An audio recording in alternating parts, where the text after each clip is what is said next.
qui est sûr, c'est que cette situation, elle a mis en lumière de profonds désaccords entre les pays membres de l'UE sur la politique migratoire, évidemment. Et c'est vrai que c'est un problème si les 27 ne sont pas alignés sur ce sujet.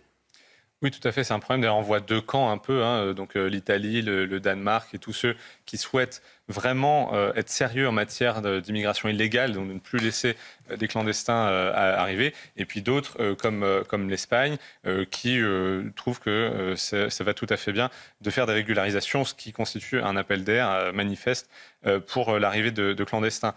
Plus fondamentalement, le sujet, c'est que parmi tous les pays développés, l'Europe est celui qui est le plus ouvert et qui ne se défend le moins. Tous les autres pays, les États-Unis, l'Australie, le Japon, ont des politiques extrêmement fermes et protectrices au niveau de l'immigration illégale. Et nous, ce n'est pas du tout le cas. On a parlé de Frontex. Il n'y a que 5000 personnels de Frontex pour protéger nos frontières extérieures. C'est absolument risible. Donc effectivement, il y a... Nous, on considère qu'il y a une triple barrière à installer. Premièrement, les frontières extérieures qui doivent redevenir fortes, une dissuasion légale, donc de faire en sorte que les personnes ne puissent plus venir déposer des demandes d'asile, comme par exemple c'est le cas en Australie. Également que si on rentre illégalement dans un pays, on ne puisse pas être naturalisé ou régularisé. Ce soit un principe fondamental que si vous rentrez illégalement, vous ne pourrez jamais être régularisé. Et le dernier point, c'est de dissuader sur les aspects sociaux, puisqu'on est des pays extrêmement attractifs sur le sujet. Il semble y avoir une totale déconnexion des ministres de l'Intérieur de l'Union européenne, en particulier Laurent Nunez, puisque ce sont les mots de Laurent Nunez lorsqu'il dit que ce n'est pas le problème, mais plutôt la solution. Une totale déconnexion du réel et de ce qui se passe réellement au sein de cet espace Schengen. Oui, vous avez raison. Honnêtement, je ne sais pas de quelle solution il parle. La réalité, c'est qu'aujourd'hui, tout le monde se rend bien compte que la présence d'étrangers sur le territoire européen, ces étrangers-là ne devraient plus avoir le droit de passer les frontières librement au sein de l'Europe. C'est-à-dire que ce droit de libre circulation devrait être réservé aux seuls Européens. Pourquoi ? Parce que quand on a des décisions unilatérales comme celle de Pedro Sanchez, de régulariser massivement, de faire donc des appels d'air qui impliquent donc l'arrivée massive de personnes qui ne sont pas désirables, puisque si jamais elles l'étaient, elles auraient eu un visa de travail. C'est possible d'avoir un visa de travail légal, d'arriver légalement. Donc si elles arrivent illégalement, c'est qu'elles sont indésirables. Et à ce moment-là, il n'y a aucune raison qu'elles puissent se déplacer librement au sein de l'espace Schengen. Donc il faut une réforme de Schengen, c'est clair. Évidemment qu'aujourd'hui, ces agriculteurs dont on connaît la difficulté au quotidien, qu'on a beaucoup suivi d'ailleurs, soutenu, que les Français soutiennent également. Aujourd'hui, ils ont été exemplaires auprès des pompiers et aujourd'hui, il ne faut certainement pas qu'ils soient laissés tomber par le gouvernement. Alors, tout à fait, les agriculteurs jouent un rôle en plus crucial dans la prévention des feux, parce que la crise des agriculteurs, elle se reflète aussi dans le fait qu'il y a de plus en plus de terres agricoles qui retournent à la friche, qui ne sont plus exploitées et qui deviennent des forêts. Si vous regardez la couverture forestière en France, on a un des pays les plus boisés d'Europe. Aujourd'hui, c'est un tiers du pays qui est en forêt, alors que c'était moitié moins au début du XXe siècle. Et donc, en fait, ça conduit à des zones boisées contiguës et ça conduit à une augmentation des méga-feux. Donc, les agriculteurs, les bergers, donc renouer avec le pastoralisme, c'est crucial, en fait, pour prévenir aussi ces méga-feux, et notamment sur le pourtour méditerranéen et autour des Pyrénées, où il n'y a quasiment plus d'élevage, par exemple, et donc une couverture forestière qui augmente et qui conduit à ces augmentations de risque de méga-feux. Et on est de tout cœur avec ces pompiers qui font un travail exceptionnel, qui sont évidemment épuisés, il faut le dire, physiquement, mentalement, parce qu'on est encore en plein milieu de l'été, que ce n'est pas terminé. On voit les difficultés qu'il y a dans le Var à mettre fin à ce méga-feu. Oui, tout à fait. C'est pour les pompiers.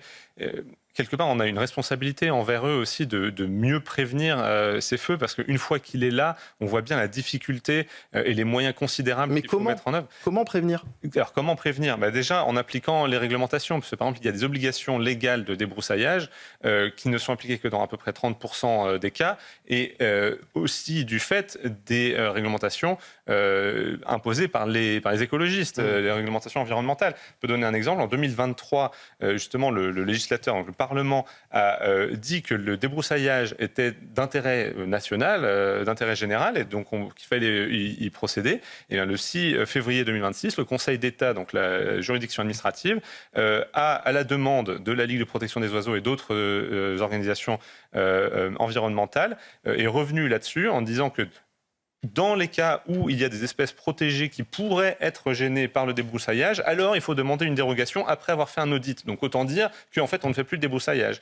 Et le cas du Var, par exemple, est typique. Dans le massif des Morts, il y a la tortue Hermann, voilà, et donc on n'a quasiment pas débroussaillé ce massif. Il y a eu un feu et les tortues Hermann, il y en a une centaine qui sont mortes, c'était en 2022.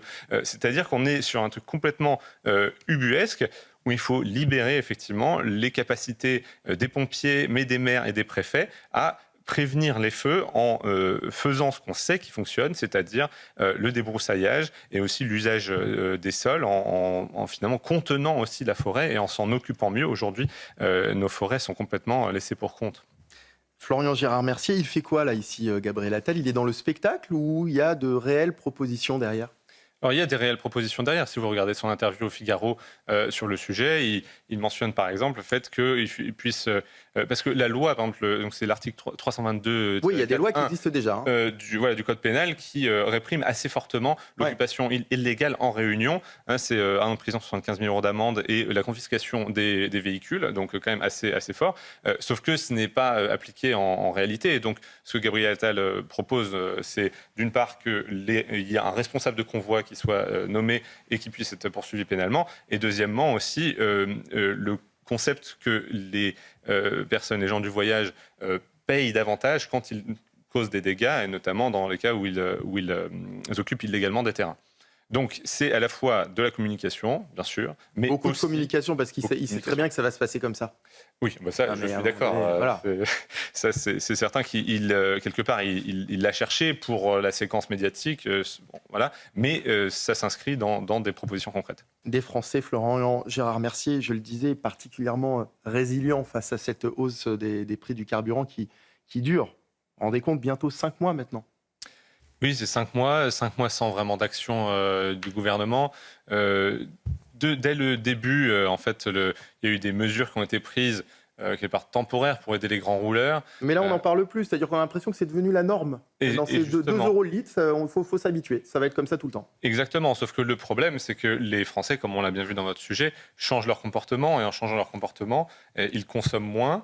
Et ça, c'est très mauvais aussi pour notre économie. On voit les révisions de croissance à la baisse. Le gouvernement qui va peut-être clairement pas tenir son objectif de déficit, c'est aussi lié à cela.